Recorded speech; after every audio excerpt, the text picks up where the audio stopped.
Then she rode away, hugging the toy in her arms, and Klaus, seeing her delight, thought he would make another dolly, better and more natural than the first. He brought more clay from the brook, and remembering that Bessie had called the dolly her baby, he resolved to form this one into a baby's image. That was no difficult task to the clever workman, and soon the baby dolly was lying on the board and placed in the sun to dry. Then, with the clay that was left, he began to make an image of Bessie Blithesome herself. This was not so easy, for he found he couldn't not make the silken robe of the Lord's daughter out of the common clay. So he called the fairies to his aid and asked them to bring him colored silks with which to make a real dress for the clay image. The fairies set off at once on their errand, and before nightfall, they returned with a generous supply of silks and laces and golden threads. Klaus now became impatient to complete his new dolly, and instead of waiting for the next day's sun, he placed the clay image upon his hearth and covered it over with glowing coals. By morning, when he drew the dolly from the ashes, it had baked as hard as if it had lain a full day in the hot sun. Now our Klaus became a dressmaker as well as a toy maker. He cut the lavender silk, and Needy sewed it into a beautiful gown that just fitted the new dolly, and he put a lace collar around its neck and pink silk shoes on its feet. The natural color of baked clay is a light gray, but Klaus painted the face to resemble the color of flesh, and he gave the dolly Bessie's brown eyes and golden hair and rosy cheeks. It was really a beautiful thing to look upon, and sure to bring joy to some childish heart. While Klaus was admiring it, he heard a knock at his door, and little Mary entered. Her face was sad, and her eyes red with continued weeping. "Why, what has grieved you, my dear?" asked Klaus, taking the child in his arms. I've broke my tat," sobbed Mary. "How?" he inquired, his eyes twinkling. I dropped him and broke off him's tail.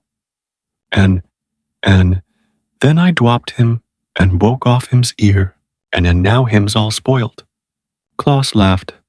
"Never mind, Mary dear," he said. "How would you like this new dolly instead of a cat?" Mary looked at the silk-robed dolly, and her eyes grew big with astonishment. "Oh, Klaus," she cried, clapping her small hands together with rapture. "Tan I have at Booful lady. Do you like it?" he asked. "I love it," said she. "It's better than tats." "Then take it, dear, and be careful not to break it." Mary took the dolly with a joy that was almost reverent, and her face dimpled with smiles as she started along the path toward home. I must now tell you something about the Aguas, that terrible race of creatures which caused our good Klaus so much trouble and nearly succeeded in robbing the children of the world of their earliest and best friend. I do not like to mention the Aguas, but they are a part of this history and cannot be ignored. They were neither mortals nor immortals, but stood midway between those classes of beings. The Aguas were invisible to ordinary people, but not to immortals. They could pass swiftly through the air from one part of the world to another, and had the power of influencing the minds of human beings to do their wicked will. They were of gigantic stature, and had coarse, scowling countenances, which showed plainly their hatred of all mankind. They possessed no consciences whatever, and delighted only in evil deeds. Their homes were in rocky, mountainous places, from whence they sallied forth to accomplish their wicked purposes. The one of their number that could think of the most horrible deed for them to do was always elected the King Agua, and all the race obeyed his orders. Sometimes these creatures lived to become 100 years old, but usually they fought so fiercely among themselves that many were destroyed in combat, and when they died, that was the end of them. Mortals were powerless to harm them, and the immortals shuddered when the Aguas were mentioned, and always avoided them. So they flourished for many years, unopposed, and accomplished much evil. I am glad to assure you that these vile creatures have long since perished and passed from earth. But in the days when Klaus was making his first toys, they were a numerous and powerful tribe. One of the principal sports of the Aguas was to inspire angry passions in the hearts of little children so that they quarreled and fought with one another. They would tempt boys to eat of unripe fruit and then delight in the pain they suffered. They urged little girls to disobey their parents and then would laugh when the children were punished. I do not know what causes a child to be naughty in these days, but when the Aguas were on earth, naughty children were usually under their influence. Now, when Klaus began to make children happy, he kept them out of the power of the Aguas, for children possessing such lovely playthings as he gave them had no wish to obey the evil thoughts the Aguas tried to thrust into their minds. Therefore, one year when the wicked tribe was to elect a new king, they chose an Agua who proposed to destroy Klaus and take him away from the children. There are, as you know, fewer naughty children in the world since Klaus came to the Laughing Valley and began to make his toys, said the new king as he squatted upon a rock and looked around at the scowling faces of his people. Why, Bessie Blithesome has not stamped her foot once this month, nor has Mary's brother slapped his sister's face or thrown the puppy into the rain barrel. Little Weekum took his bath last night without screaming or struggling because his mother had promised he should take his toy cat to bed with him. Such a condition of affairs is awful for any Agua to think of, and the only way we can direct the naughty actions of children is to take this person, Klaus, away from them. Good, good, cried the big Aguas in a chorus, and they clapped their hands to applaud the speech of the king. But what shall we do with him? Asked one of the creatures. I have a plan, replied the wicked king, and what his plan was you will soon discover. That night Klaus went to bed, feeling very happy, for he had completed no less than 4 pretty toys during the day, and they were sure, he thought, to make 4 little children happy. But while he slept, the band of invisible Aguas surrounded his bed, bound him with stout cords, and then flew away with him to the middle of a dark forest in far-off Aethop, where they laid him down and left him.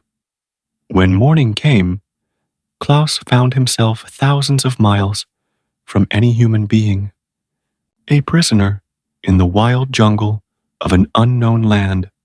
From the limb of a tree above his head swayed a huge python, one of those reptiles that are able to crush a man's bones in their coils.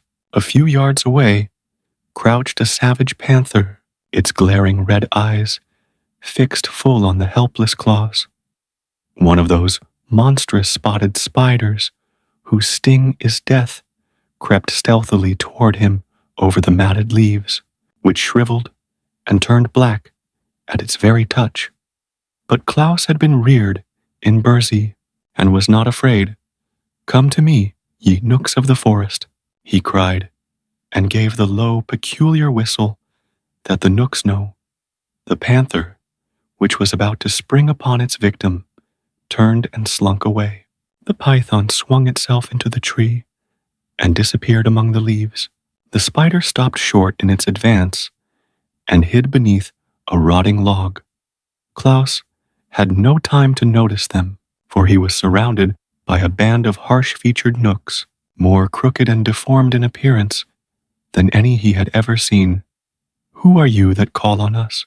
demanded one in a gruff voice. "The friend of your brothers in Berzy," answered Klaus. "I have been brought here by my enemies, the Aguas, and left to perish miserably. Yet now I implore your help to release me and to send me home again." "Have you the sign?" asked another. "Yes," said Klaus.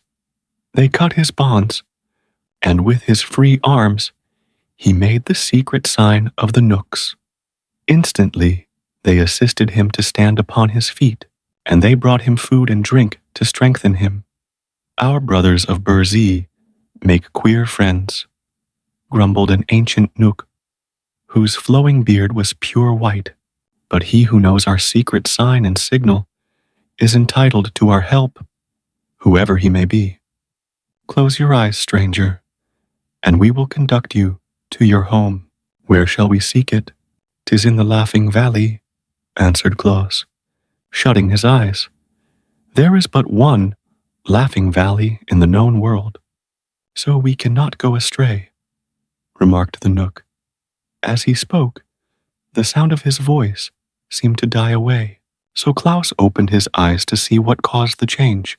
To his astonishment, he found himself seated on the bench by his own door, with the Laughing Valley spread out before him.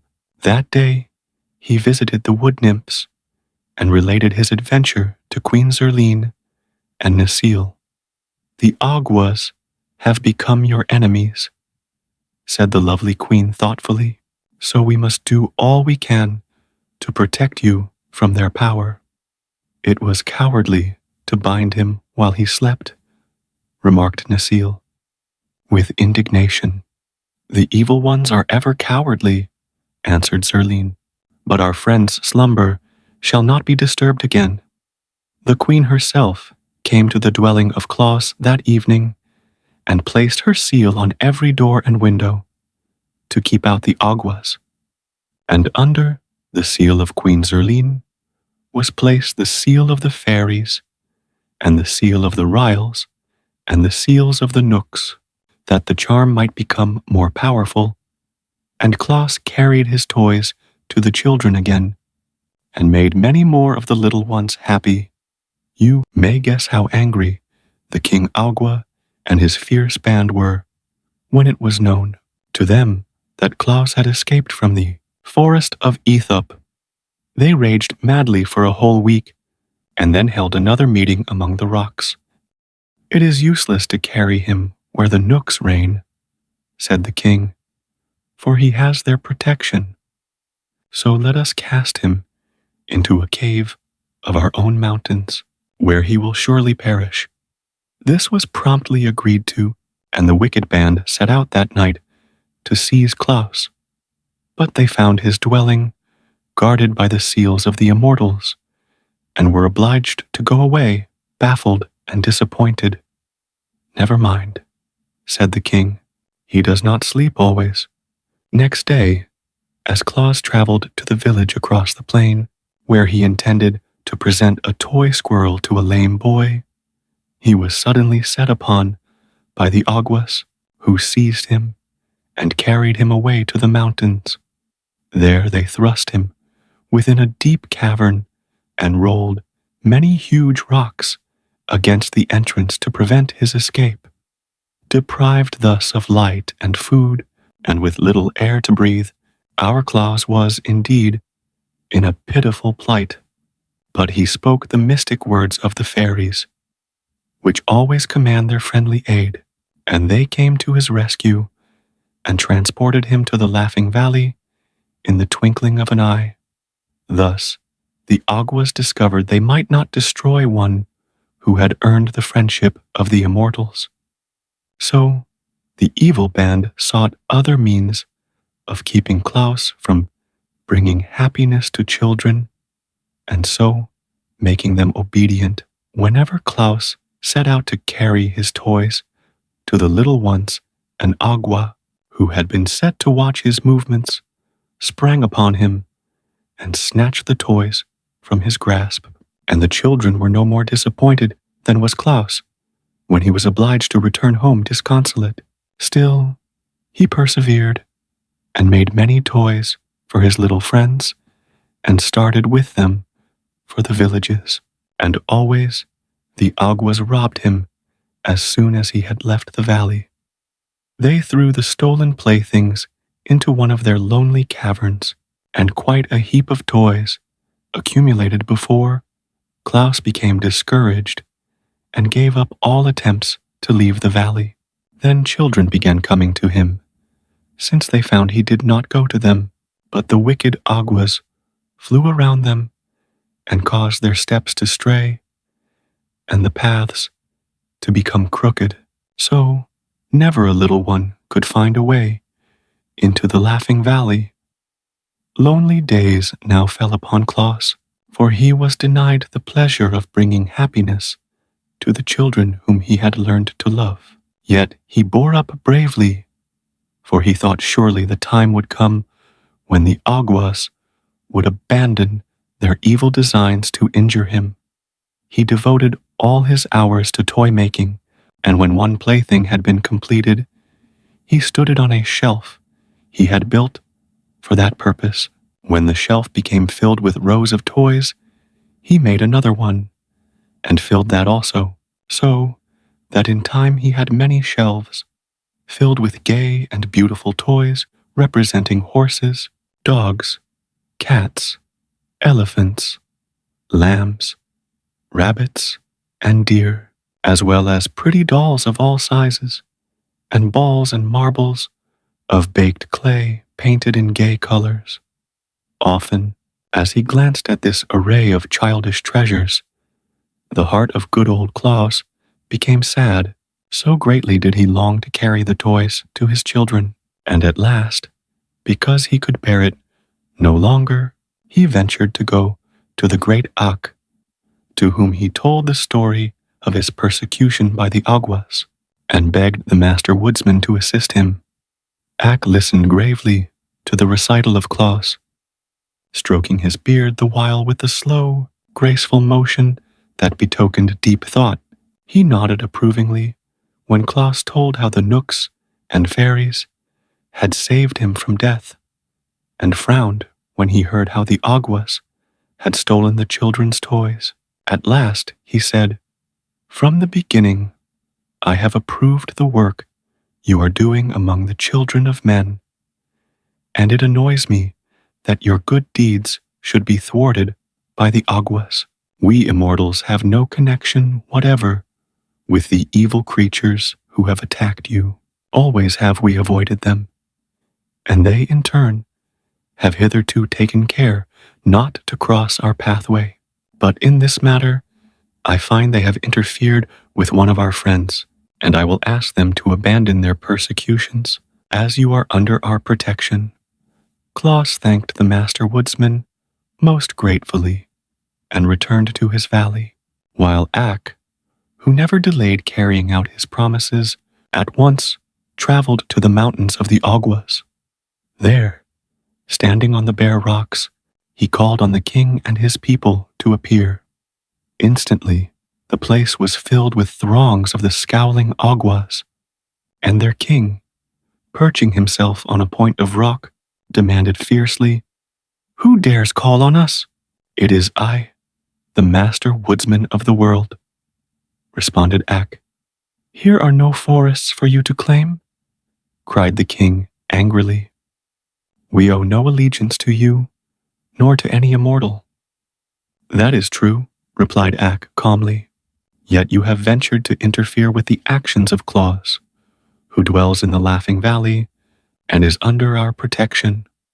Many of the Aguas began muttering at this speech, and their king turned threateningly on the master woodsman. "You are set to rule the forests, but the plains and the valleys are ours," he shouted. "Keep to your own dark woods. We will do as we please with Klaus." "You shall not harm our friend in any way," replied Ak. "Shall we not?" asked the king impudently. "You will see our powers are vastly superior to those of mortals, and fully as great as those of immortals. It is your conceit that misleads you," said Ak sternly. You are a transient race, passing from life into nothingness. We who live forever pity but despise you. On earth you are scorned by all, and in heaven you have no place. Even the mortals, after their earth life, enter another existence for all time, and so are your superiors. How then dare you, who are neither mortal nor immortal, refuse to obey my wish? The Aguas sprang to their feet with menacing gestures, but their king motioned them back. Never before, he cried to Ak, while his voice trembled with rage, has an immortal declared himself the master of the Aguas. Never shall an immortal venture to interfere with our actions again, for we will avenge your scornful words by killing your friend Klaus within 3 days. Nor you, nor all the immortals can save him from our wrath. We defy your powers. Be gone, master woodsman of the world. In the country of the Aguas, you have no place. It is war, declared Ak, with flashing eyes. It is war, returned the king savagely. In 3 days, your friend will be dead. The master turned away and came to his forest of Berzy, where he called a meeting of the immortals and told them of the defiance of the Aguas and their purpose to kill Klaus within 3 days. The little folk listened to him quietly. What shall we do? Asked Ak. These creatures are of no benefit to the world, said the prince of the Nooks. We must destroy them. Their lives are devoted only to evil deeds, said the prince of the Ryls. We must destroy them. They have no conscience, and endeavor to make all mortals as bad as themselves, said the queen of the fairies. We must destroy them. They have defied the great Ak and threatened the life of our adopted son, said beautiful Queen Zerline. We must destroy them. The master woodsman smiled. You speak well, said he. These Aguas we know to be a powerful race, and they will fight desperately. Yet the outcome is certain, for we who live can never die, even though conquered by our enemies, while every Agua who is struck down is one foe the less to oppose us. Prepare then for battle, and let us resolve to show no mercy to the wicked. Thus arose that terrible war between the immortals and the spirits of evil, which is sung of in fairyland to this very day. The King Agua and his band determined to carry out the threat to destroy Klaus. They now hated him for 2 reasons. He made children happy and was a friend of the master woodsman. But since Ak's visit, they had reason to fear the opposition of the immortals, and they dreaded defeat. So the king sent swift messengers to all parts of the world to summon every evil creature to his aid. And on the 3rd day after the declaration of war, a mighty army was at the command of the king, Agua. There were 300 Asiatic dragons, breathing fire that consumed everything it touched. These hated mankind and all good spirits. And there were the 3-eyed giants of Tatari, a host in themselves, who liked nothing better than to fight. And next came the black demons from Patagonia, with great spreading wings like those of a bat, which swept terror and misery through the world as they beat upon the air. And joined to these were the Guzel goblins, with long talons as sharp as swords, with which they clawed the flesh from their foes. Finally, every mountain Agua in the world had come to participate in the great battle with the immortals. The king, Agua, looked around upon this vast army, and his heart beat high with wicked pride, for he believed he would surely triumph over his gentle enemies, who had never before been known to fight. But the master woodsman had not been idle. None of his people was used to warfare. Yet now that they were called upon to face the hosts of evil They willingly prepared for the fray. Ak had commanded them to assemble in the Laughing Valley, where Klaus, ignorant of the terrible battle that was to be waged on his account, was quietly making his toys. Soon the entire valley, from hill to hill, was filled with the little immortals. The master woodsman stood first, bearing a gleaming axe that shone like burnished silver. Next came the Ryls, armed with sharp thorns from bramble bushes. Then the Knooks, bearing the spears they used when they were forced to prod their savage beasts into submission. The fairies, dressed in white gauze with rainbow-hued wings, bore golden wands, and the wood nymphs, in their uniforms of oak leaf green, carried switches from ash trees as weapons. Loud laughed the Agua King when he beheld the size and the arms of his foes.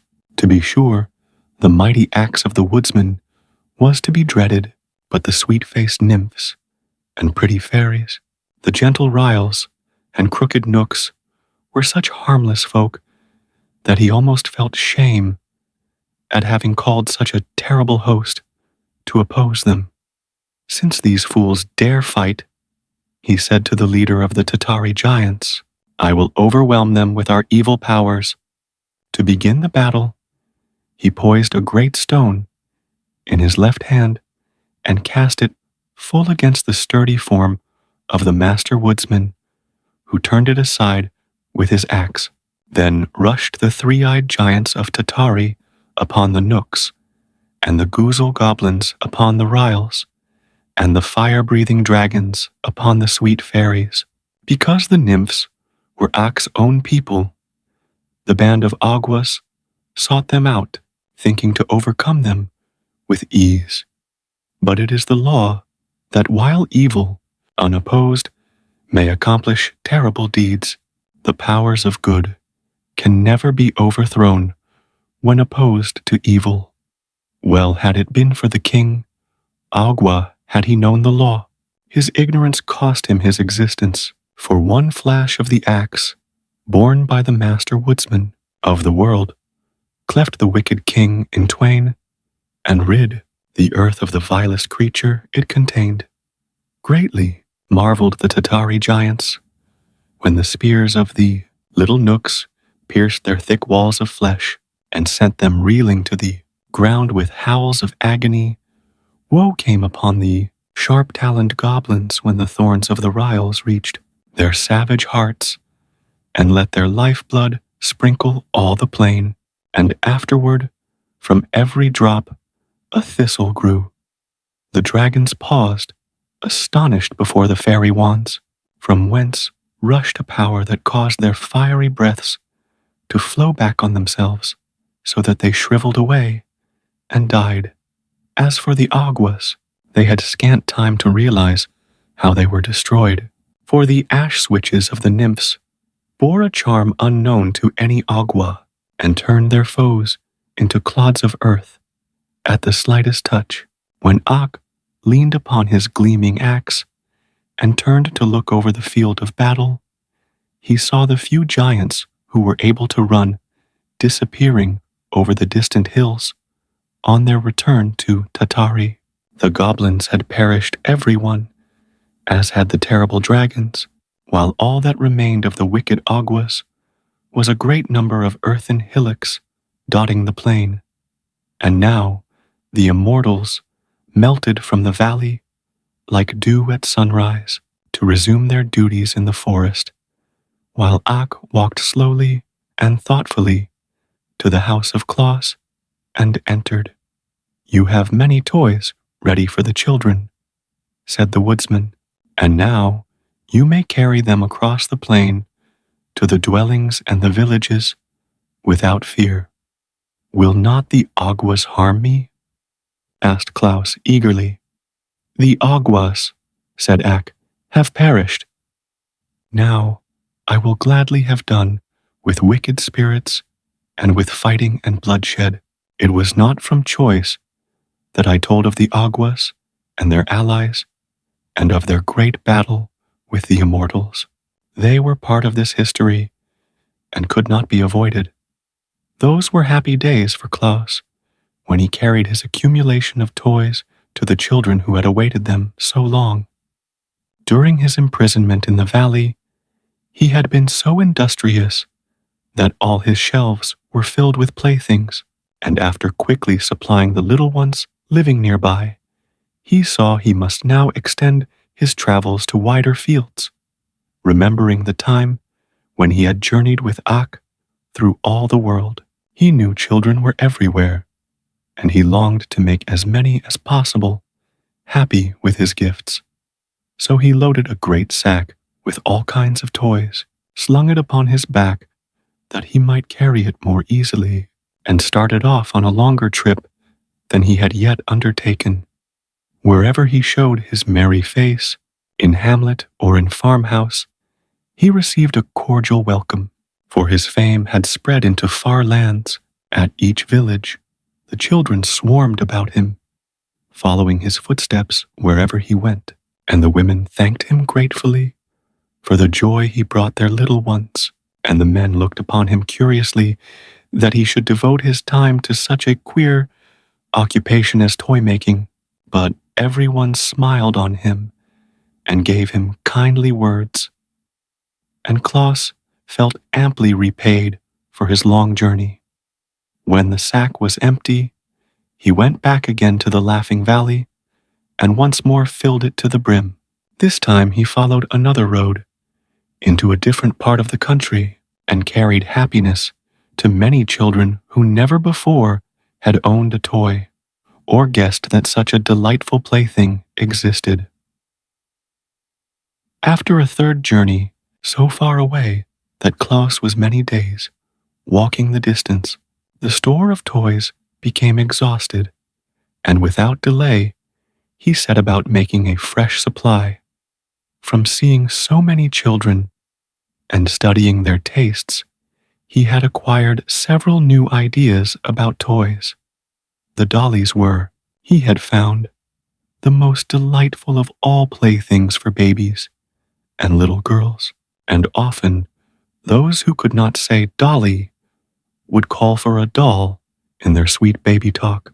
So Klaus resolved to make many dolls of all sizes and to dress them in bright-colored clothing. The older boys, and even some of the girls, loved the images of animals, so he still made cats and elephants and horses, and many of the little fellows had musical natures and longed for drums and cymbals and whistles and horns. So he made a number of toy drums with tiny sticks to beat them with, and he made whistles from the willow trees and horns from the bog reeds and cymbals from bits of beaten metal. All this kept him busily at work, and before he realized it, the winter season came with deeper snows than usual, and he knew he could not leave the valley with his heavy pack. Moreover, the next trip would take him farther from home than ever before, and Jack Frost was mischievous enough to nip his nose and ears if he undertook the long journey while the Frost King reigned. The Frost King was Jack's father, and never reproved him for his pranks. So Klaus remained at his workbench, but he whistled and sang as merrily as ever, for he would allow no disappointment to sour his temper or make him unhappy. One bright morning he looked from his window and saw two of the deer he had known in the forest walking toward his house. Klaus was surprised, not that the friendly deer should visit him, but that they walked on the surface of the snow as easily as if it were solid ground. Notwithstanding the fact that throughout the valley the snow lay many feet deep, he had walked out of his house a day or two before and had sunk to his armpits in a drift. So when the deer came near, he opened the door and called to them, "Good morning, Flossie. Tell me how you are able to walk on the snow so easily." "It is frozen hard," answered Flossie. "The Frost King has breathed on it," said Glossie, "coming up, and the surface is now as solid as ice. Perhaps, remarked Klaus, thoughtfully, I might now carry my pack of toys to the children. Is it a long journey? Asked Flossie. Yes, it will take me many days, for the pack is heavy, answered Klaus. Then the snow would melt before you could get back, said the deer. You must wait until spring, Klaus sighed. Had I your fleet feet, said he, I could make the journey in a day. But you have not, returned Glossie, looking at his own slender legs with pride. Perhaps I could ride upon your back, Klaus ventured to remark, after a pause. Oh no, our backs are not strong enough to bear your weight, said Flossie decidedly. But if you had a sledge, and could harness us to it, we might draw you easily, and your pack as well. I'll make a sledge, exclaimed Klaus. Will you agree to draw me if I do? Well, replied Flossie, we must first go and ask the Knooks, who are our guardians, for permission. But if they consent, and you can make a sledge and harness, we will gladly assist you. Then go at once, cried Klaus eagerly. I am sure the friendly Knooks will give their consent, and by the time you are back, I shall be ready to harness you to my sledge. Flossie and Glossie, being deer of much intelligence, had long wished to see the great world, so they gladly ran over the frozen snow to ask the Knooks if they might carry Klaus on his journey. Meantime, the toy maker hurriedly began the construction of a sledge. Using material from his woodpile, he made 2 long runners that turned upward at the front ends, and across these nailed short boards to make a platform. It was soon completed, but was as rude in appearance as it is possible for a sledge to be.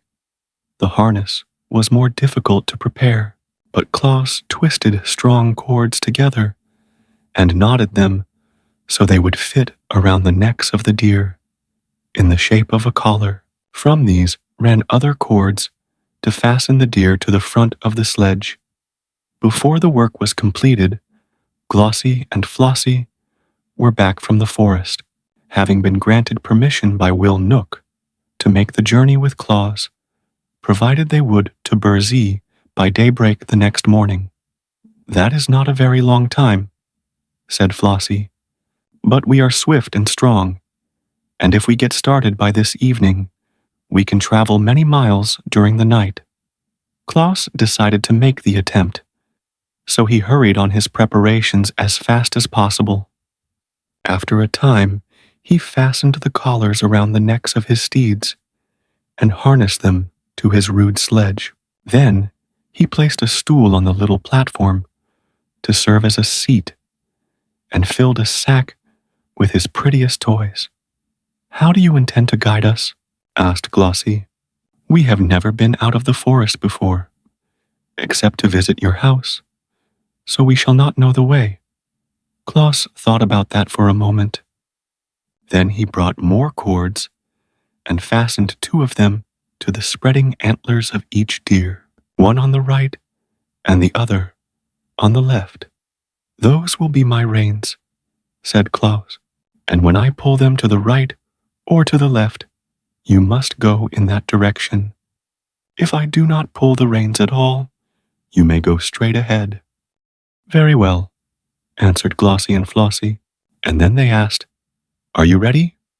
Klaus seated himself upon the stool, placed the sack of toys at his feet, and then gathered up the reins.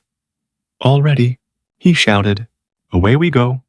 The deer leaned forward, lifted their slender limbs, and the next moment away flew the sledge over the frozen snow. The swiftness of the motion surprised Klaus, for in a few strides they were across the valley and gliding over the broad plain beyond.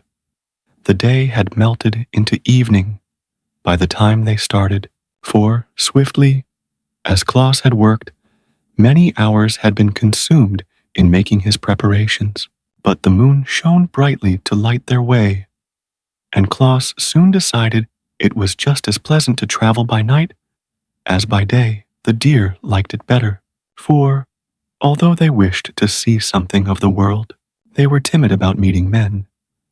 And now all the dwellers in the towns and farmhouses were sound asleep and could not see them. Away and away they sped, on and on over the hills, and through the valleys, and across the plains, until they reached a village where Klaus had never been before. Here he called on them to stop, and they immediately obeyed.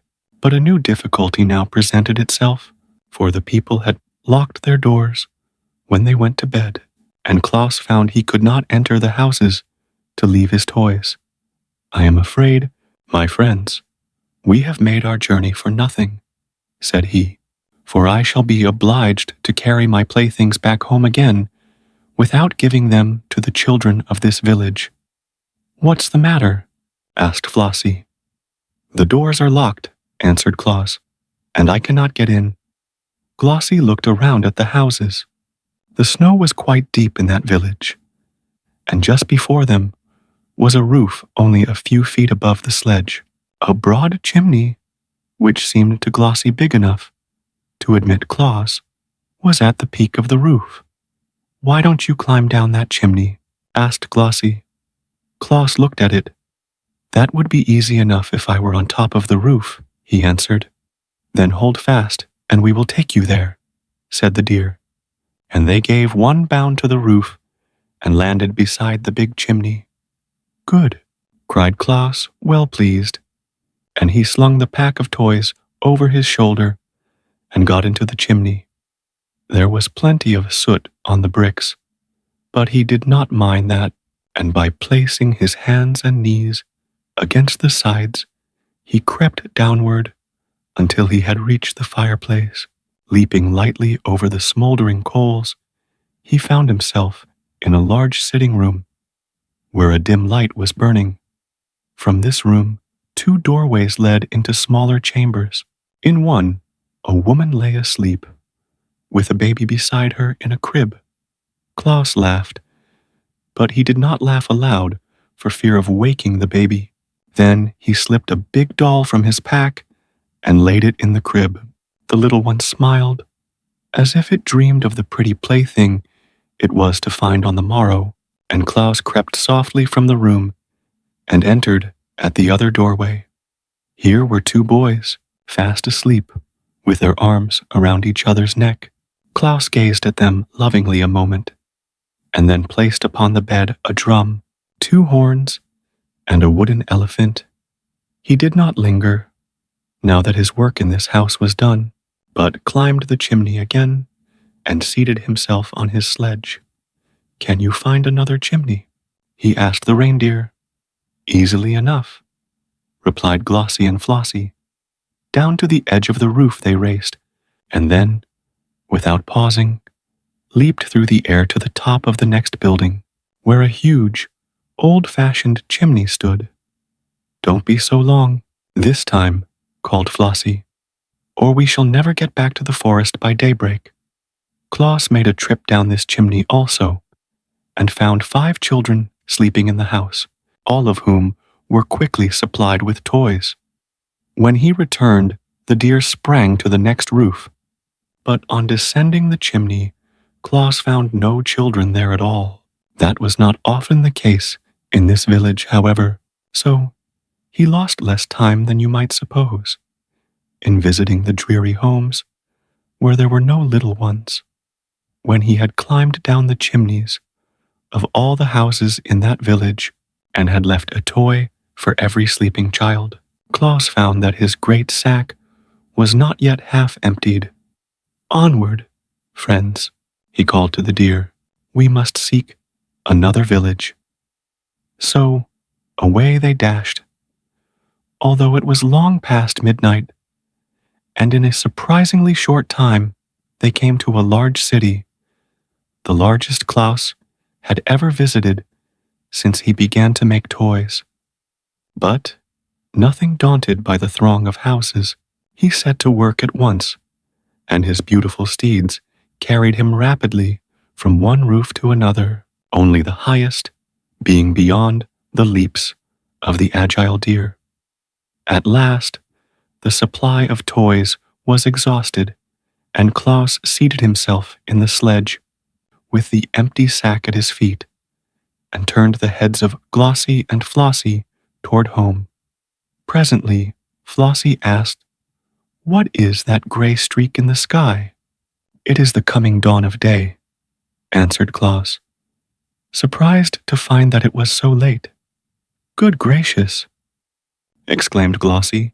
"Then we shall not be home by daybreak, and the Knooks will punish us and never let us come again.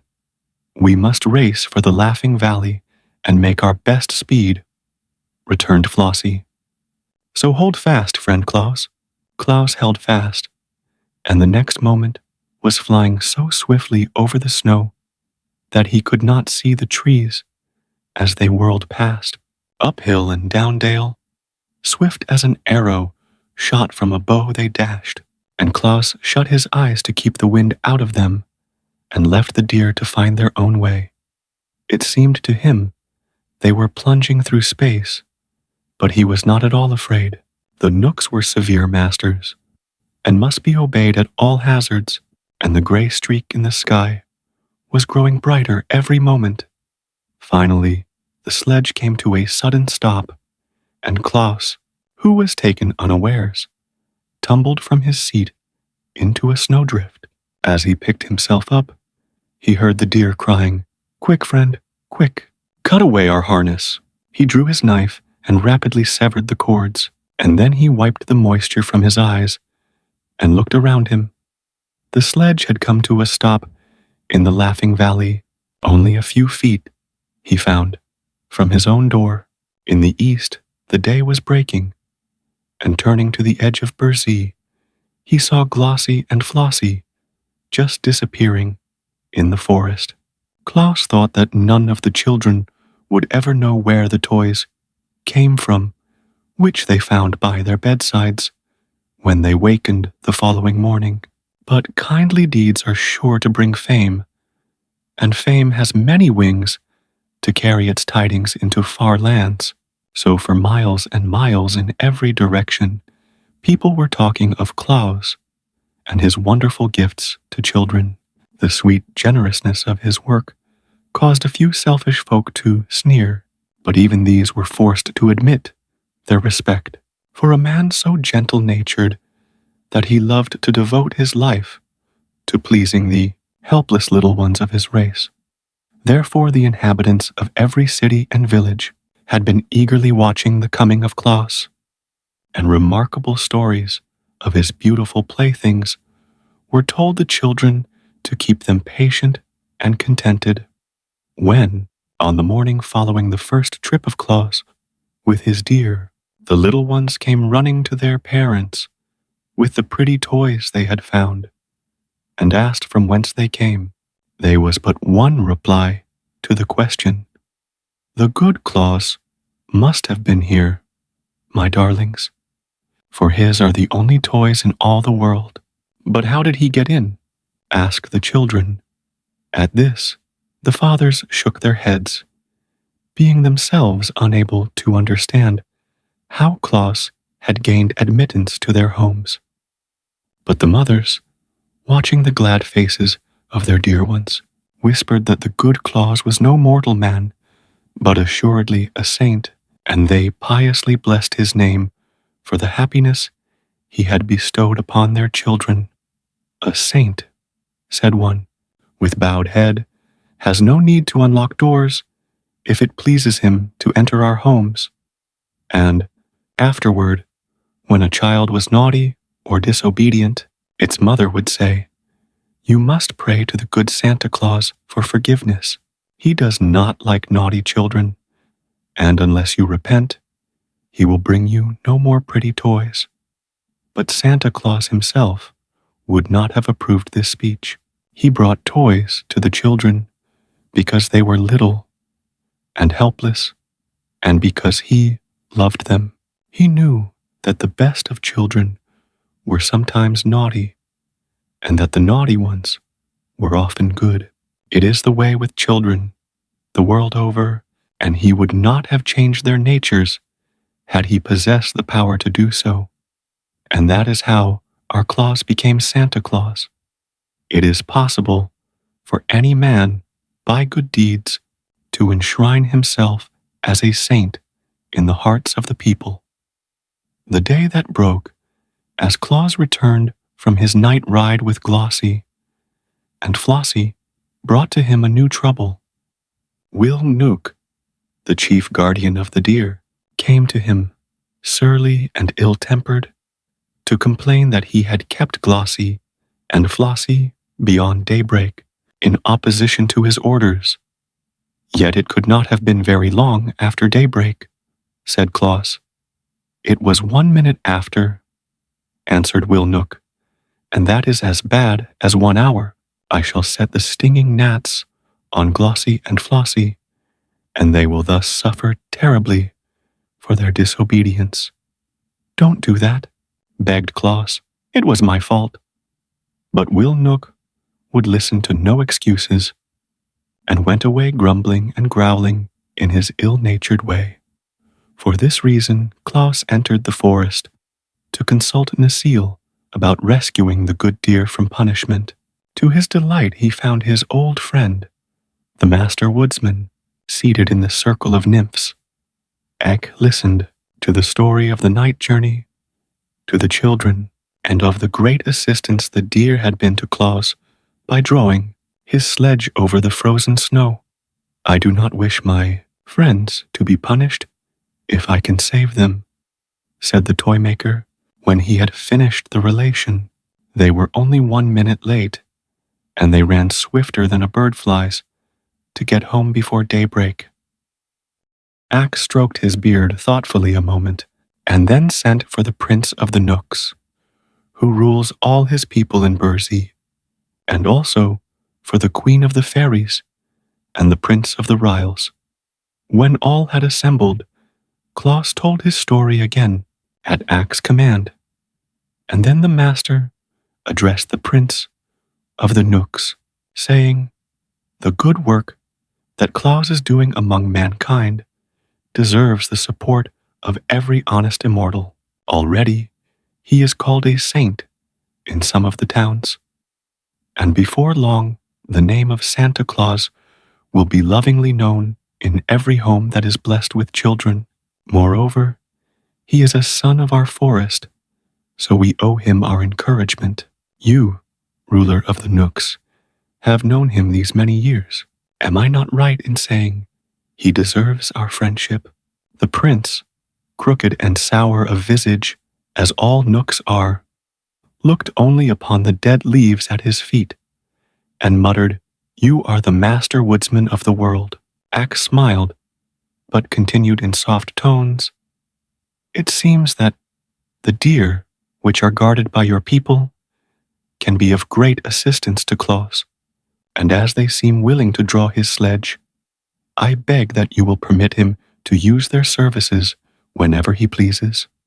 The prince did not reply, but tapped the curled point of his sandal with the tip of his spear, as if in thought.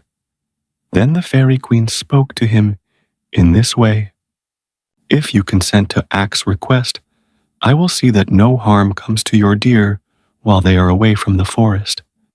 And the Prince of the Reals added, "For my part, I will allow to every deer that assists Claus the privilege of eating my casa plants, which give strength, and my grawl plants, which give fleetness of foot, and my marben plants, which give long life." And the Queen of the Nymphs said, "The deer which draw the sledge of Claus will be permitted to bathe in the forest pool of Nares, which will give them sleek coats and wonderful beauty." The Prince of the Nooks, hearing these promises, shifted uneasily on his seat, for in his heart he hated to refuse a request of his fellow immortals, although they were asking an unusual favor at his hands, and the Nooks are unaccustomed to granting favors of any kind. Finally he turned to his servants and said, "Call Will Nook." When surly Will came and heard the demands of the immortals, he protested loudly against granting them. "Deer are deer," said he, "and nothing but deer. Were they horses, it would be right to harness them like horses. But no one harnesses deer, because they are free, wild creatures, owing no service of any sort to mankind. It would degrade my deer to labor for Claus, who is only a man in spite of the friendship lavished on him by the immortals." "You have heard," said the prince to Ak. "There is truth in what Will says. Call Glossie and Flossie," returned the master. The deer were brought to the conference, and Ak asked them if they objected to drawing the sledge for Klaus. "No, indeed," replied Glossie. "We enjoyed the trip very much, and we tried to get home by daybreak," added Flossie, "but were unfortunately a minute too late." "A minute lost at daybreak doesn't matter," said Ak. "You are forgiven for that delay." "Provided it does not happen again," said the Prince of the Nooks sternly. "And will you permit them to make another journey with me?" asked Klaus eagerly. The prince reflected while he gazed at Will, who was scowling, and at the master woodsman, who was smiling. Then he stood up and addressed the company as follows. "Since you all urge me to grant the favor, I will permit the deer to go with Klaus once every year, on Christmas Eve, provided they always return to the forest by daybreak. He may select any number he pleases, up to 10, to draw his sledge, and those shall be known among us as reindeer, to distinguish them from the others. And they shall bathe in the pool of Nares, and eat the casa, and grol and marben plants, and shall be under the especial protection of the fairy queen. And now cease scowling, Will Nook, for my words shall be obeyed." He hobbled quickly away through the trees to avoid the thanks of Claus and the approval of the other immortals, and Will, looking as cross as ever, followed him. But Ak was satisfied, knowing that he could rely on the promise of the prince, however grudgingly given, and Glossie and Flossie ran home, kicking up their heels delightedly at every step. "When is Christmas Eve?" Klaus asked the master. "In about 10 days," he replied. "Then I cannot use the deer this year," said Klaus, thoughtfully, "for I shall not have time enough to make my sack full of toys." "The shrewd prince foresaw that," responded Ak, "and therefore named Christmas Eve as the day you might use the deer, knowing it would cause you to lose an entire year." "If I only had the toys the Aguas stole from me," said Klaus. "Sadly, I could easily fill my sack for the children." "Where are they?" asked the master. "I do not know," replied Klaus, "but the wicked Aguas probably hid them in the mountains." Ak turned to the fairy queen. "Can you find them?" he asked. "I will try," she replied, brightly.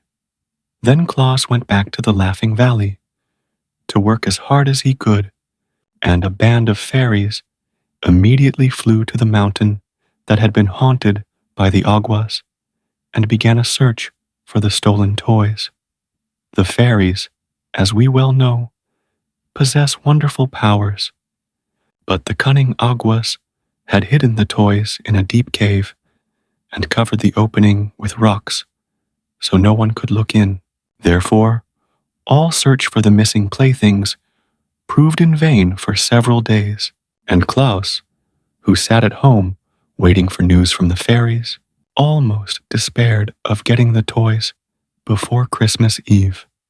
He worked hard every moment, but it took considerable time to carve out and to shape each toy and to paint it properly, so that on the morning before Christmas Eve, only half of one small shelf above the window was filled with playthings ready for the children. But on this morning, the fairies who were searching in the mountains had a new thought. They joined hands and moved in a straight line through the rocks that formed the mountain, beginning at the topmost peak and working downward so that no spot could be missed by their bright eyes. And at last they discovered the cave where the toys had been heaped up by the wicked Aguas.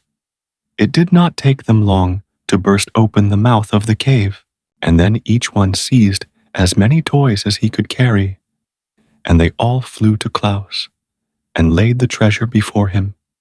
The good man was rejoiced to receive, just in the nick of time, such a store of playthings with which to load his sledge, and he sent word to Glossie and Flossie to be ready for the journey at nightfall. With all his other labors, he had managed to find time, since the last trip, to repair the harness and to strengthen his sledge, so that, when the deer came to him at twilight, he had no difficulty in harnessing them. "We must go in another direction tonight," he told them, "where we shall find children I have never yet visited, and we must travel fast and work quickly, for my sack is full of toys and running over the brim." Oh, just as the moon arose, they dashed out of the laughing valley and across the plain and over the hills to the south. The air was sharp and frosty, and the starlight touched the snowflakes and made them glitter like countless diamonds. The reindeer leapt onward with strong, steady bounds, and Klaus's heart was so light and merry that he laughed and sang while the wind whistled past his ears, with a ho, ho, ho, and a ha, ha, ha, and a ho, ho, ha, ha, hey. Now away we go o'er the frozen snow, as merry as we can be. Jack Frost heard him and came racing up with his nippers, but when he saw it was Klaus, he laughed and turned away again. The mother owls heard him as he passed near a wood and stuck their heads out of the hollow places in the tree trunks. But when they saw who it was, they whispered to the owlets, nestling near them, that it was only Santa Claus carrying toys to the children. It is strange how much those mother owls know. Klaus stopped at some of the scattered farmhouses and climbed down the chimneys to leave presents for the babies. Soon after, he reached a village and worked merrily for an hour distributing playthings among the sleeping little ones.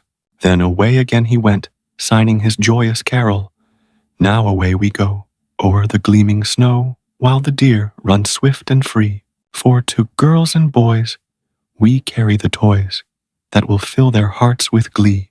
The deer liked the sound of his deep bass voice and kept time to the song with their hoofbeats on the hard snow.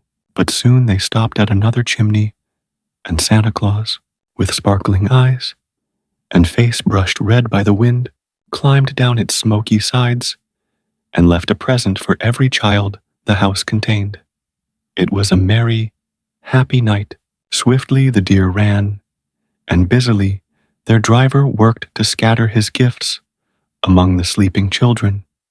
But the sack was empty at last, and the sledge headed homeward, and now again the race with daybreak began. Glossie and Flossie had no mind to be rebuked a second time for tardiness, so they fled with a swiftness that enabled them to pass the gale on which the Frost King rode, and soon brought them to the Laughing Valley. It is true, when Klaus released his steeds from their harness, the eastern sky was streaked with gray, but Glossie and Flossie were deep in the forest before day fairly broke. Klaus was so wearied with his night's work that he threw himself upon his bed and fell into a deep slumber, and while he slept, the Christmas sun appeared in the sky and shone upon hundreds of happy homes where the sound of childish laughter proclaimed that Santa Claus had made them a visit. God bless him. It was his first Christmas Eve, and for hundreds of years since then, he has nobly fulfilled his mission to bring happiness to the hearts of little children.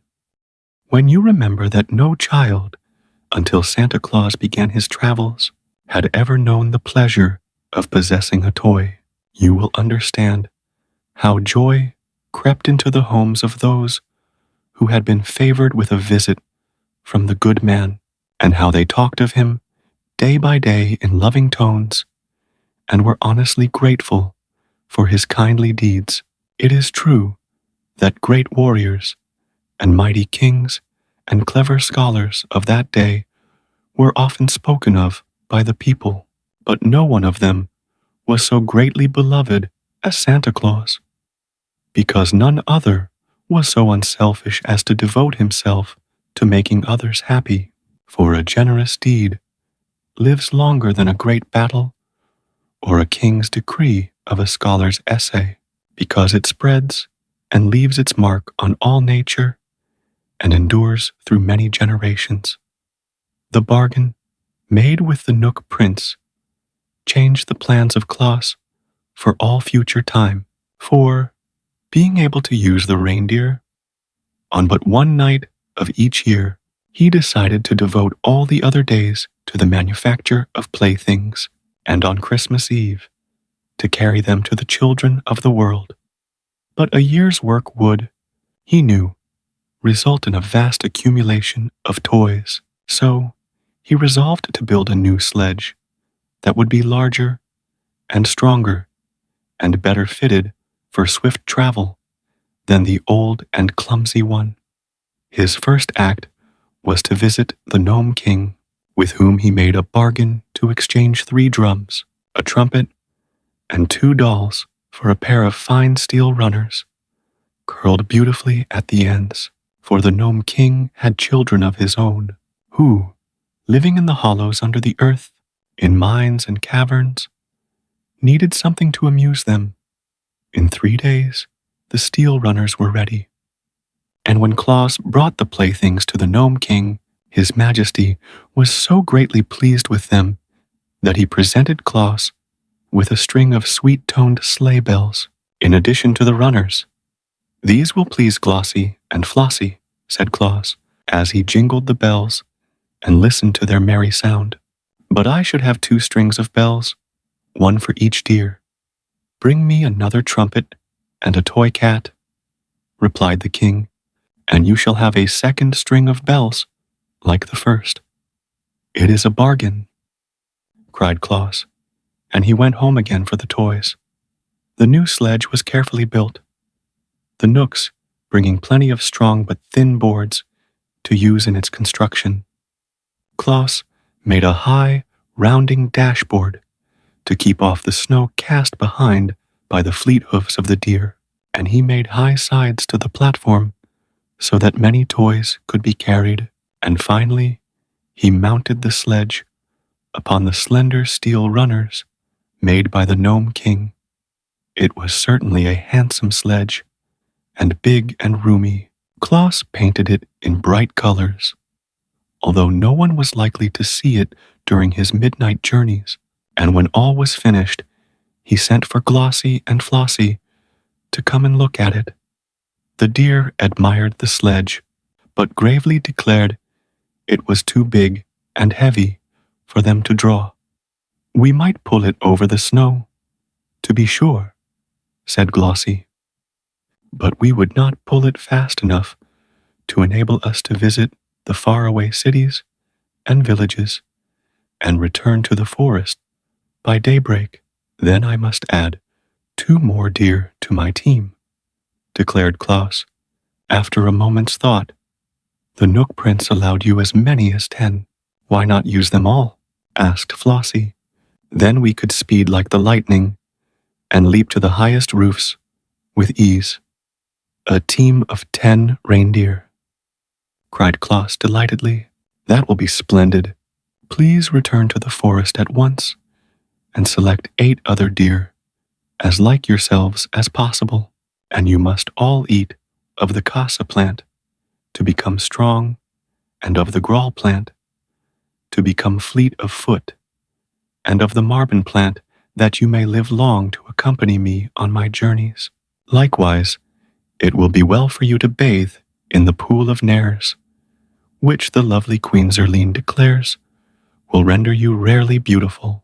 Should you perform these duties faithfully, there is no doubt that on next Christmas Eve, my 10 reindeer will be the most powerful and beautiful steeds the world has ever seen. So Glossie and Flossie went to the forest to choose their mates, and Claus began to consider the question of a harness for them all. In the end, he called upon Peter Nook for assistance, for Peter's heart is as kind as his body is crooked, and he is remarkably shrewd as well. And Peter agreed to furnish strips of tough leather for the harness. This leather was cut from the skins of lions that had reached such an advanced age that they died naturally, and on one side was tawny hair, while the other side was cured to the softness of velvet by the deft Nooks. When Claus received these strips of leather, he sewed them neatly into a harness for the 10 reindeer, and it proved strong and serviceable, and lasted him for many years. The harness and sledge were prepared at odd times, for Claus devoted most of his days to the making of toys. These were now much better than the first ones had been, for the immortals often came to his house to watch him work and to offer suggestions. It was Nasile's idea to make some of the dolls say Papa and Mama. It was a thought of the Nooks to put a squeak inside the lambs, so that when a child squeezed them, they would say Ba ah ah ah. And the Fairy Queen advised Claus to put whistles in the birds, so they could be made to sing, and wheels on the horses, so children could draw them around. Many animals perished in the forest from one cause or another, and their fur was brought to Claus that he might cover with it the small images of beasts he made for playthings.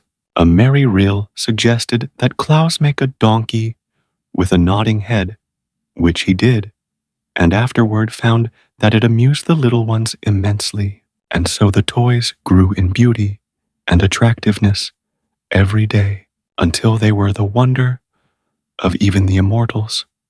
When another Christmas Eve drew near, there was a monster load of beautiful gifts for the children, ready to be loaded upon the big sledge. Claus filled 3 sacks to the brim and tucked every corner of the sledge box full of toys besides. Then, at twilight, the 10 reindeer appeared, and Flossie introduced them all to Claus. They were Racer and Pacer, Reckless and Speckless, Fearless and Peerless, and Ready and Steady, who, with Glossie and Flossie, made up the 10 who have traversed the world these hundreds of years. With their generous master, they were all exceedingly beautiful, with slender limbs, spreading antlers, velvety dark eyes, and smooth coats of fawn color spotted with white. Claus loved them at once, and has loved them ever since, for they are loyal friends, and have rendered him priceless service. The new harness fitted them nicely, and soon they were all fastened to the sledge by twos, with Glossie and Flossie in the lead.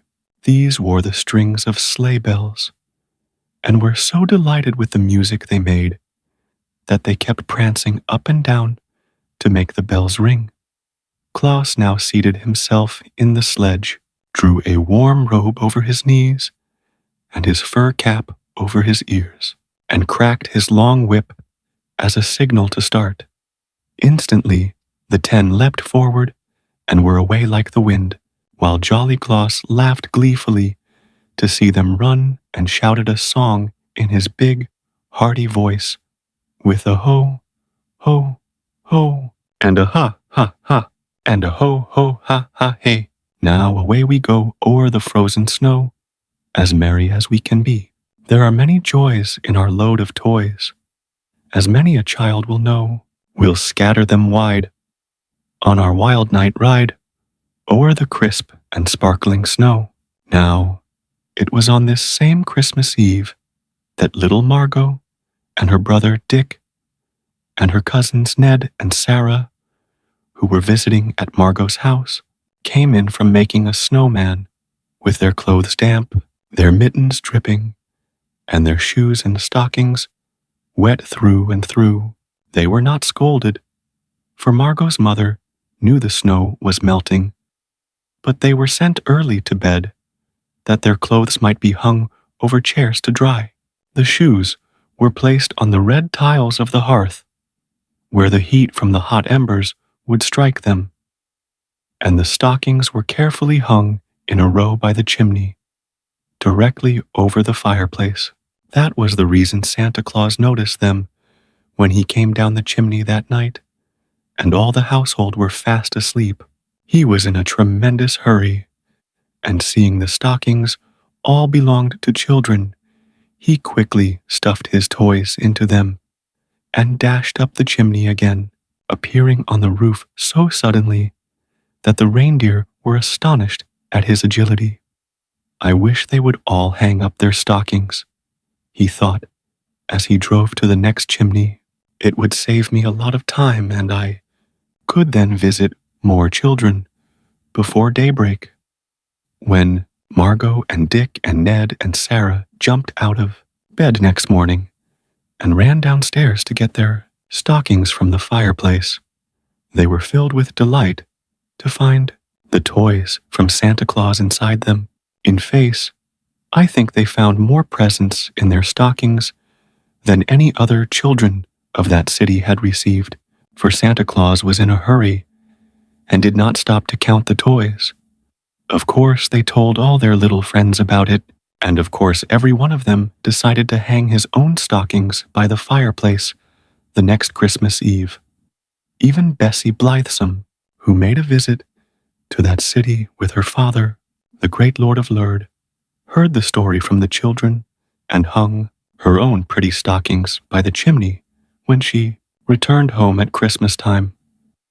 On his next trip, Santa Claus found so many stockings hung up in anticipation of his visit that he could fill them in a jiffy and be away again in half the time required to hunt the children up and place the toys by their bedsides.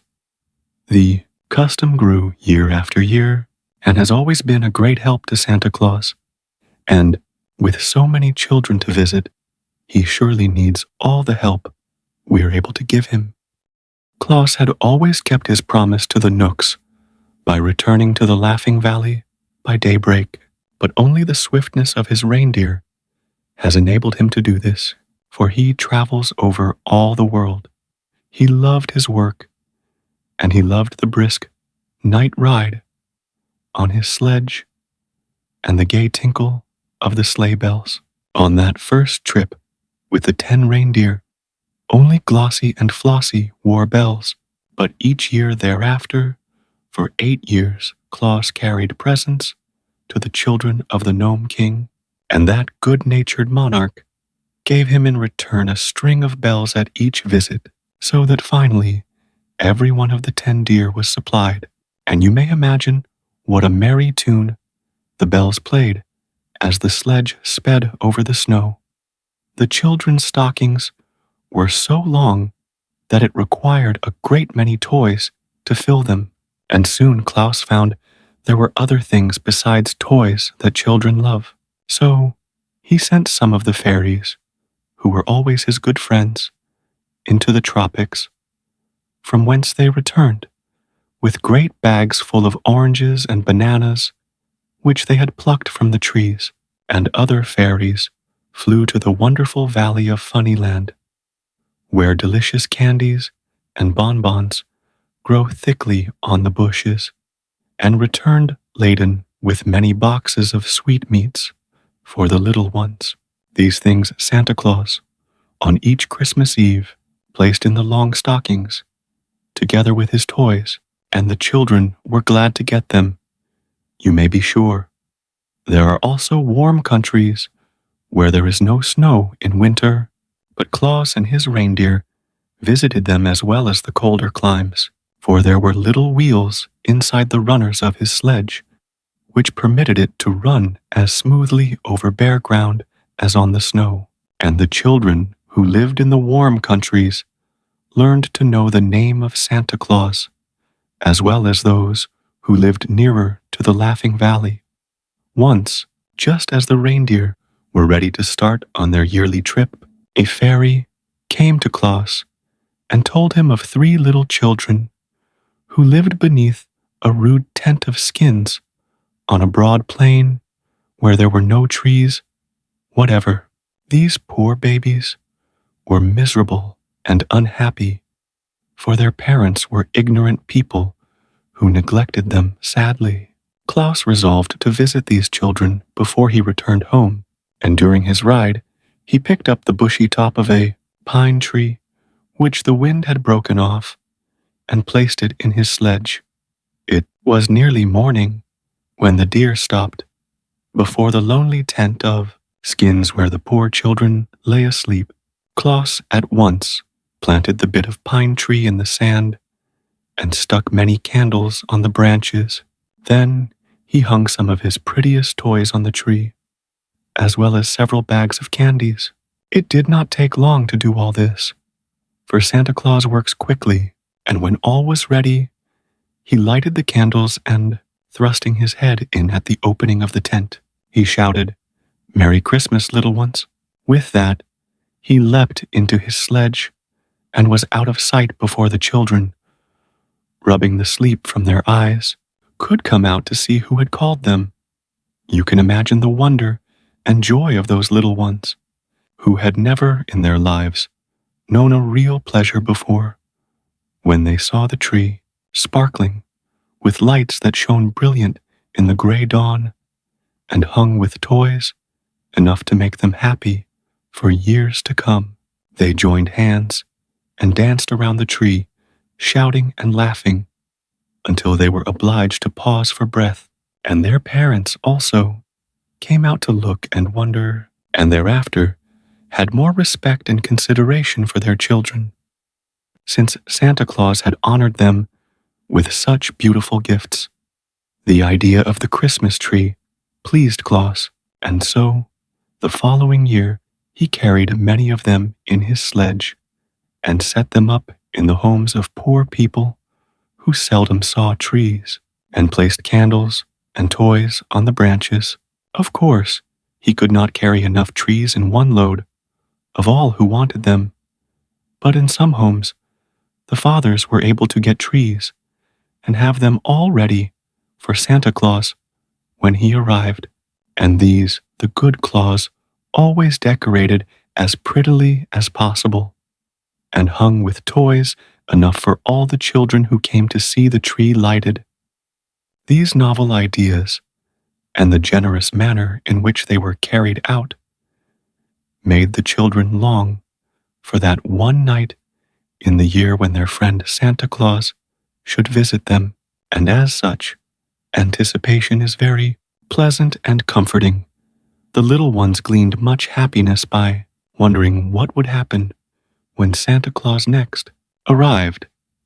Perhaps you remember that stern Baron Brown who once drove Klaus from his castle and forbade him to visit his children? Well, many years afterward, when the old Baron was dead and his son ruled in his place, the new Baron Braun came to the house of Klaus with his train of knights and pages and henchmen, and, dismounting from his charger, bared his head humbly before the friend of children. "My father did not know your goodness and worth," he said, "and therefore threatened to hang you from the castle walls. But I have children of my own, who long for a visit from Santa Claus, and I have come to beg that you will favor them hereafter, as you do other children." Klaus was pleased with this speech, for Castle Braun was the only place he had never visited, and he gladly promised to bring presents to the Baron's children the next Christmas Eve. The Baron went away contented, and Klaus kept his promise faithfully. Thus did this man, through very goodness, conquer the hearts of all, and it is no wonder he was ever merry and gay, for there was no home in the wide world where he was not welcomed more royally than any king. And now we come to a turning point in the career of Santa Claus, and it is my duty to relate the most remarkable that has happened since the world began or mankind was created. We have followed the life of Claus from the time he was found a helpless infant by the wood nymph Necile and reared to manhood in the great forest of Bersey. And we know how he began to make toys for children and how, with the assistance and goodwill of the immortals, he was able to distribute them to the little ones throughout the world. For many years, he carried on this noble work, for the simple, hard-working life he led gave him perfect health and strength, and doubtless a man can live longer in the beautiful, laughing valley where there are no cares and everything is peaceful and merry than in any other part of the world. But when many years had rolled away, Santa Claus grew old. The long beard of golden brown that once covered his cheeks and chin gradually became gray and finally turned to pure white. His hair was white too, and there were wrinkles at the corners of his eyes, which showed plainly when he laughed. He had never been a very tall man, and now he became fat and waddled very much like a duck when he walked. But in spite of these things, he remained as lively as ever and was just as jolly and gay, and his kind eyes sparkled as brightly as they did that first day when he came to the Laughing Valley. Yet a time is sure to come when every mortal who has grown old and lived his life is required to leave this world for another. So it is no wonder that after Santa Claus had driven his reindeer on many and many a Christmas Eve, those staunch friends finally whispered among themselves that they had probably drawn his sledge for the last time. Then all the forest of Bersey became sad, and all the Laughing Valley was hushed, for every living thing that had known Claus had used to love him and to brighten at the sound of his footsteps or the notes of his merry whistle. No doubt the old man's strength was at last exhausted, for he made no more toys, but lay on his bed as in a dream. The nymph Necile, she who had reared him and been his foster mother, was still youthful and strong and beautiful, and it seemed to her but a short time since this aged, gray-bearded man had lain in her arms and smiled on her with his innocent baby lips. In this is shown the difference between mortals and immortals. It was fortunate that the great Ak came to the forest at this time. Necile sought him with troubled eyes and told him of the fate that threatened their friend Claus.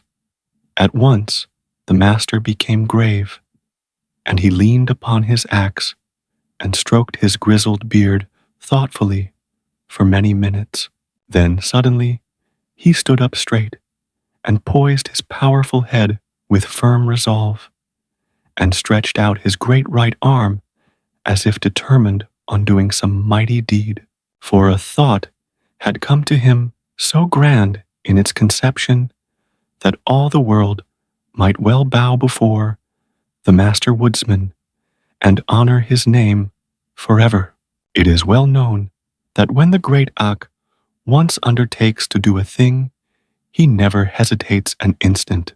Now he summoned his fleetest messengers and sent them in a flash to many parts of the earth, and when they were gone, he turned to the anxious Necile and comforted her, saying, "Be of good heart, my child. Our friend still lives, and now run to your queen and tell her that I have summoned a council of all the immortals of the world to meet with me here in Burzee this night. If they obey and hearken unto my words, Claus will drive his reindeer for countless ages yet to come. At midnight, there was a wondrous scene in the ancient forest of Burzee, where for the first time in many centuries, the rulers of the immortals who inhabit the earth were gathered together. There was the queen of the water sprites, whose beautiful form was as clear as crystal, but continually dripped water on the bank of moss where she sat, and beside her was the king of the sleep phase, who carried a wand, from the end of which a fine dust fell all around, so that no mortal could keep awake long enough to see him, as mortal eyes were sure to close in sleep as soon as the dust filled them. And next to him sat the Gnome King, whose people inhabit all that region under the earth's surface, where they guard the precious metals and the jewel stones that lie buried in rock and ore. At his right hand stood the king of the sound imps, who had wings on his feet, for his people are swift to carry all sounds that are made. When they are busy, they carry the sounds but short distances, for there are many of them, but sometimes they speed with the sounds to places miles and miles away from where they are made. The king of the sound imps had an anxious and careworn face, for most people have no consideration for his imps, and especially the boys and girls, make a great many unnecessary sounds, which the imps are obliged to carry when they might be better employed. The next in the circle of immortals was the king of the wind demons, slender of frame, restless and uneasy at being confined to one place for even an hour. Once in a while, he would leave his place and circle around the glade, and each time he did this, the fairy queen was obliged to untangle the flowing locks of her golden hair and tuck them back of her pink ears. But she did not complain, for it was not often that the king of the wind demons came into the heart of the forest. After the fairy queen, whose home, you know, was in old Burzee, came the king of the light elves, with his two princes, Flash and Twilight, at his back. He never went anywhere without his princes, for they were so mischievous that he dared not let them wander alone. Prince Flash bore a lightning bolt in his right hand and a horn of gunpowder in his left, and his bright eyes roved constantly around, as if he longed to use his blinding flashes. Prince Twilight held a great snuffer in one hand and a big black cloak in the other, and it is well known that unless Twilight is carefully watched, the snuffers or the cloak will throw everything into darkness, and darkness is the greatest enemy the king of the light elves has. In addition to the immortals, I have named were the king of the Nooks, who had come from his home in the jungles of India, and the king of the Ryls, who lived among the gay flowers and luscious fruits of Valencia. Sweet Queen Zerlain of the wood nymphs completed the circle of immortals, but in the center of the circle sat three others who possessed powers so great that all the kings and queens showed them reverence.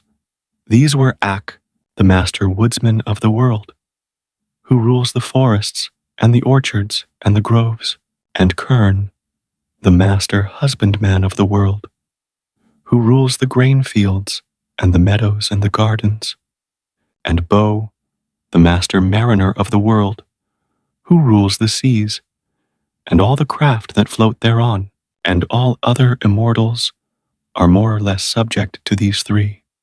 When all had assembled, the master woodsman of the world stood up to address them, since he himself had summoned them to the council. Very clearly, he told them the story of Claus, beginning at the time when, as a babe, he had been adopted a child of the forest, and telling of his noble and generous nature and his lifelong labors to make children happy. And now, said Ak, when he had won the love of all the world, the spirit of death is hovering over him. Of all men who have inhabited the earth, none other so well deserves immortality, for such a life cannot be spared so long as there are children of mankind to miss him and to grieve over his loss. We immortals are the servants of the world, and to serve the world we were permitted in the beginning to exist. But what one of us is more worthy of immortality than this man Claus, who so sweetly ministers to the little children? He paused and glanced around the circle to find every immortal listening to him eagerly and nodding approval. Finally, the king of the wind demons, who had been whistling softly to himself, cried out, "What is your desire, O Ak?" "To bestow upon Claus the mantle of immortality," said Ak boldly. That this demand was wholly unexpected was proved by the immortals springing to their feet and looking into each other's face with dismay, and then upon Ak with wonder. For it was a grave matter, this parting with the mantle of immortality. The queen of the water sprites spoke in her low, clear voice, and the words sounded like raindrops splashing upon a window pane. In all the world, there is but one mantle of immortality, she said. The king of the sound phase added, "It has existed since the beginning, and no mortal has ever dared to claim it." And the master mariner of the world arose and stretched his limbs, saying, "Only by the vote of every immortal can it be bestowed upon a mortal." "I know all this," answered Ak quietly, "but the mantle exists, and if it was created, as you say, in the beginning, it was because the Supreme Master knew that someday it would be required. Until now, no mortal has deserved it. But who among you dares deny that the good Claus deserves it?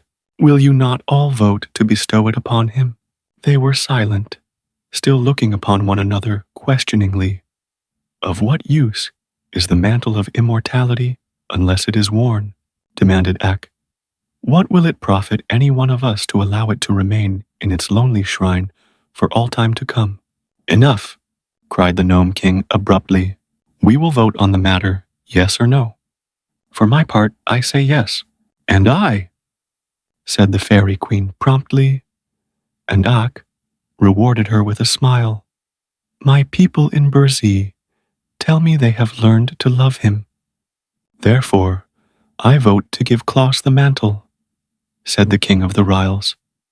"He is already a comrade of the Nooks," announced the ancient king of that band. "Let him have immortality." "Let him have it, let him have it," sighed the king of the wind demons. "Why not?" asked the king of the sleep phase.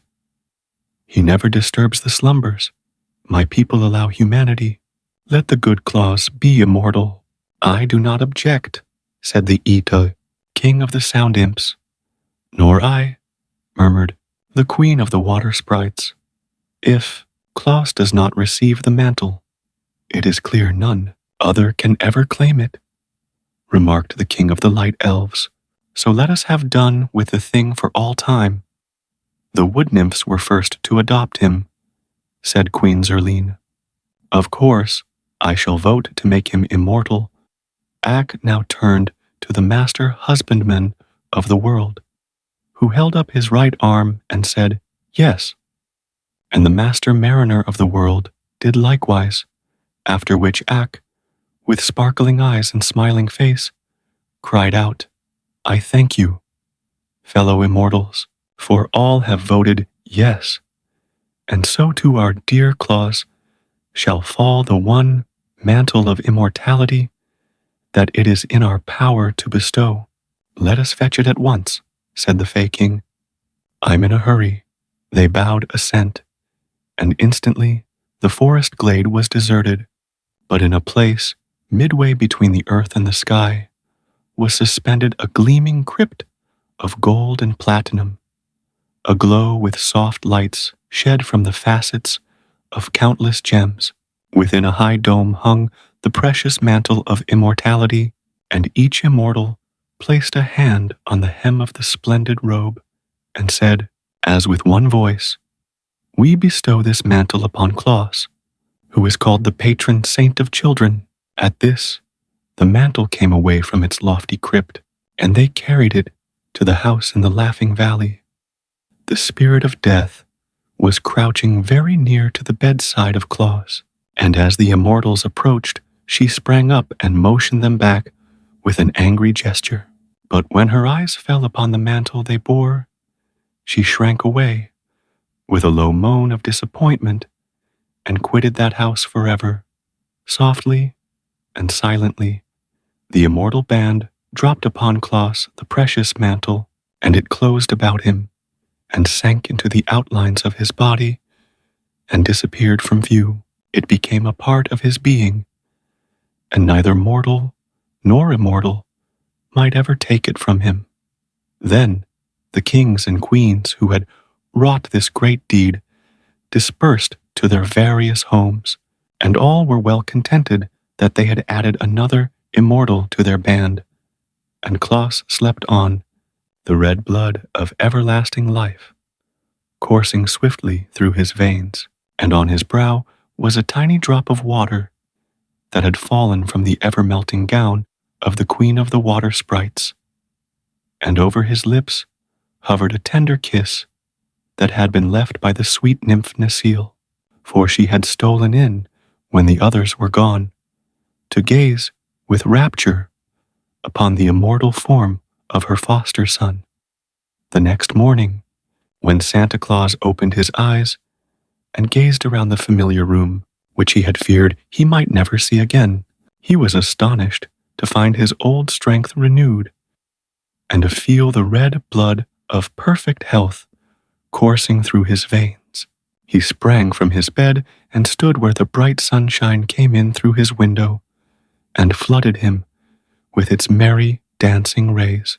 He did not then understand what had happened to restore to him the vigor of youth, but in spite of the fact that his beard remained the color of snow, and that wrinkles still lingered in the corners of his bright eyes, old Santa Claus felt as brisk and merry as a boy of 16, and was soon whistling contentedly as he busied himself, fashioning new toys.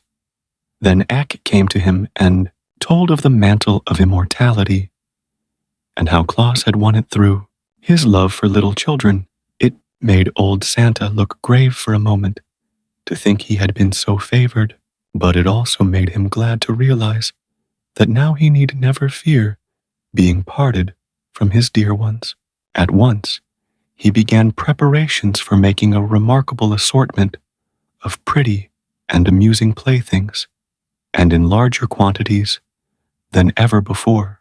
For now that he might always devote himself to this work, he decided that no child in the world, poor or rich, should hereafter go without a Christmas gift if he could manage to supply it.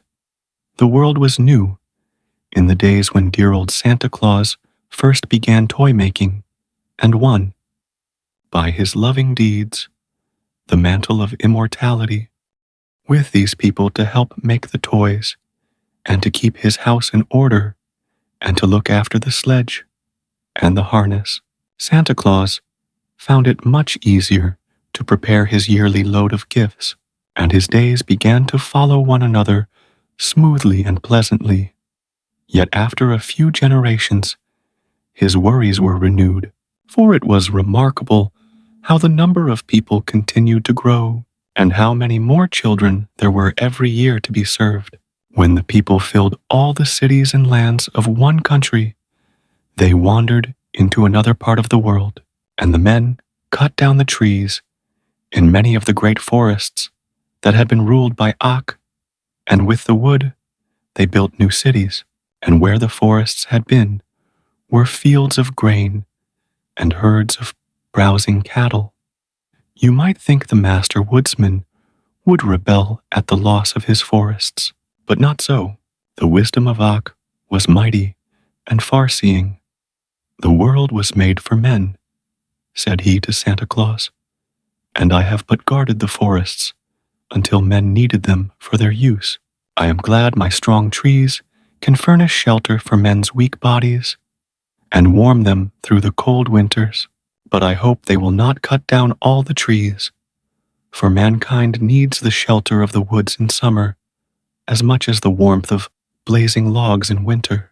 And, however crowded the world may grow, I do not think men will ever come to Burzee, nor to the great black forest, nor to the wooded wilderness of Braz, unless they seek their shades for pleasure, and not to destroy their giant trees.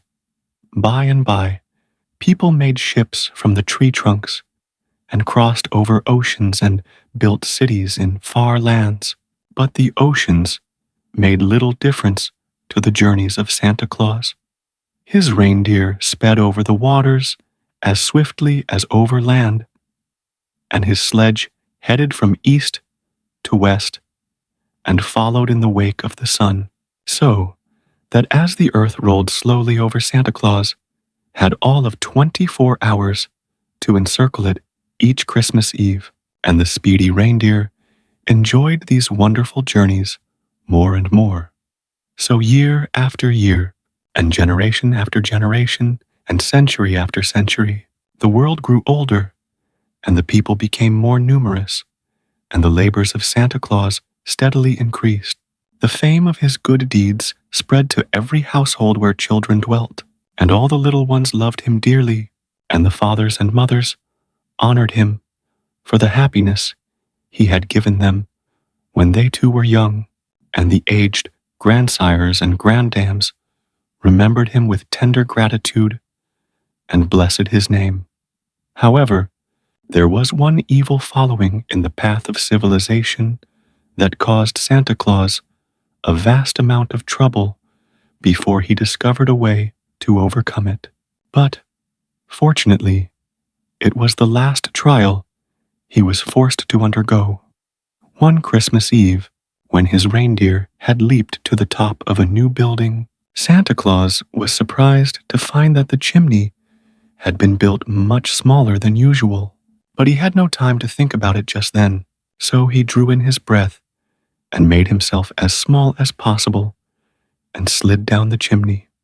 I ought to be at the bottom by this time, he thought, as he continued to slip downward, but no fireplace of any sort met his view, and by he reached the very end of the chimney, which was in the cellar. This is odd, he reflected, much puzzled by this experience. If there is no fireplace, what on earth is the chimney good for? Then he began to climb out again, and found it hard work, the space being so small, and on his way up, he noticed a thin, round pipe sticking through the side of the chimney, but could not guess what it was for. Finally, he reached the roof and said to the reindeer, "There was no need of my going down that chimney, for I could find no fireplace through which to enter the house. I fear the children who live there must go without playthings this Christmas." Then he drove on, but soon came to another new house with a small chimney. This caused Santa Claus to shake his head doubtfully, but he tried the chimney, nevertheless, and found it exactly like the other. Moreover, he nearly stuck fast in the narrow flue and tore his jacket trying to get out again. So, although he came to several such chimneys that night, he did not venture to descend any more of them. What in the world are people thinking of? To build such useless chimneys, he exclaimed. In all the years I have traveled with my reindeer, I have never seen the like before. True enough. But Santa Claus had not then discovered that stoves had been invented and were fast coming into use. When he did find it out, he wondered how the builders of those houses could have so little consideration for him, when they knew very well it was his custom to climb down chimneys and enter houses by way of the fireplaces. Perhaps the men who built those houses had outgrown their own love for toys, and were indifferent whether Santa Claus called on their children or not. Whatever the explanation might be, the poor children were forced to bear the burden of grief and disappointment. The following year, Santa Claus found more and more of the new-fashioned chimneys that had no fireplaces, and the next year still more. The third year, so numerous had the narrow chimneys become, he even had a few toys left in his sledge that he was unable to give away, because he could not get to the children.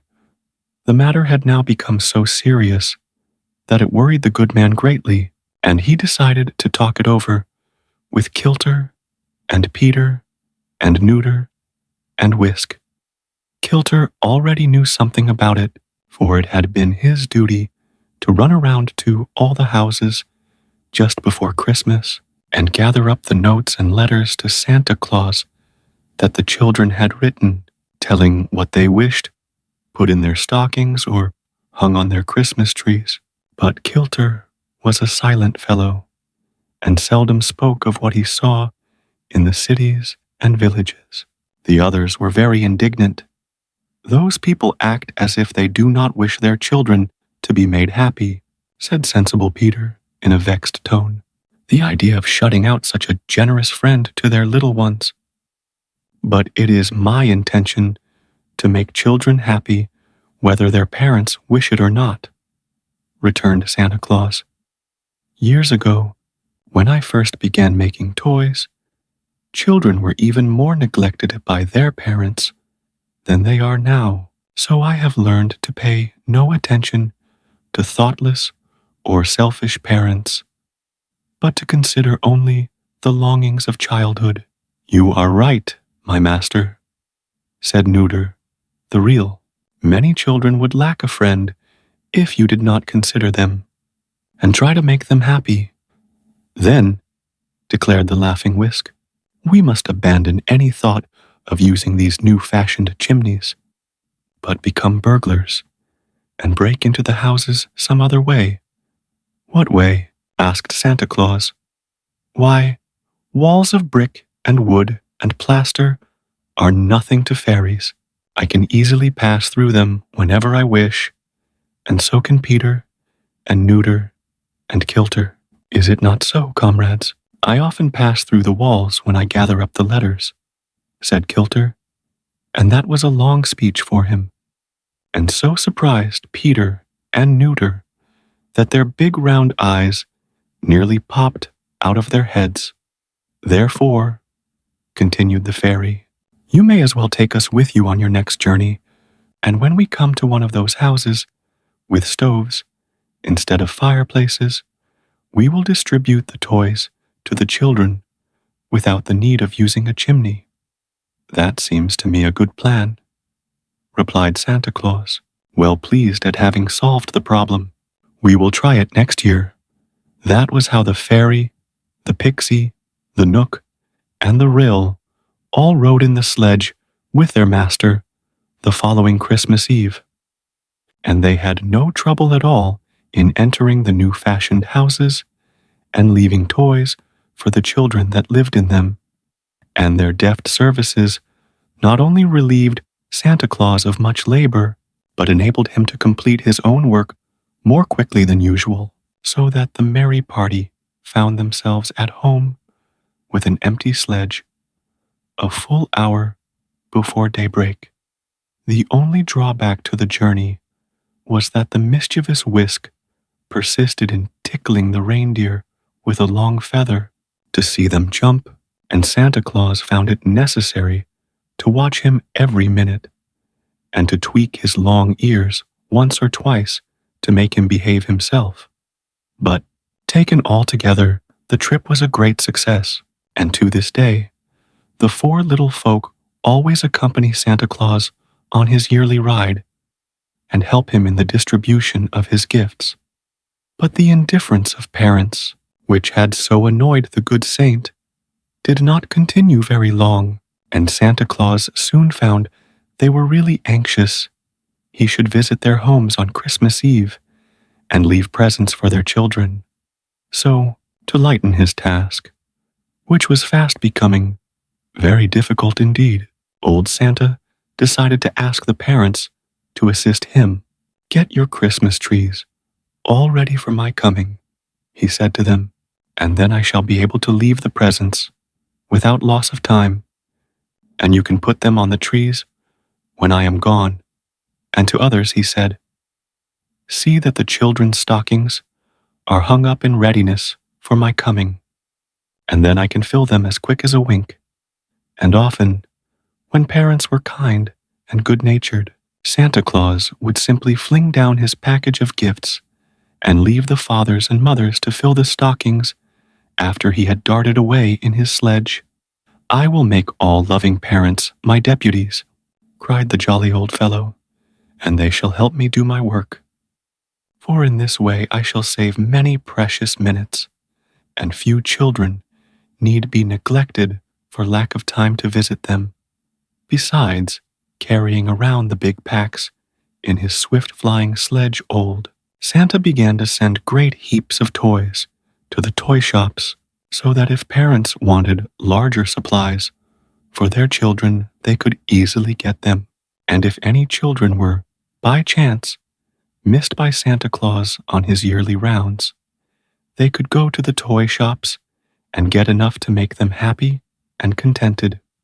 For the loving friend of the little ones decided that no child, if he could help it, should long for toys in vain, and the toy shops also proved convenient whenever a child fell ill and needed a new toy to amuse it. And sometimes, on birthdays, the fathers and mothers go to the toy shops and get pretty gifts for their children in honor of the happy event. Perhaps you will now understand how, in spite of the bigness of the world, Santa Claus is able to supply all the children with beautiful gifts. To be sure, the old gentleman is rarely seen in these days, but it is not because he tries to keep out of sight. I assure you, Santa Claus is the same loving friend of children that in the old days used to play and romp with them by the hour, and I know he would love to do the same now, if he had the time. But, you see, he is so busy all the year making toys, and so hurried on that one night when he visits our homes with his packs, that he comes and goes among us like a flash, and it is almost impossible to catch a glimpse of him.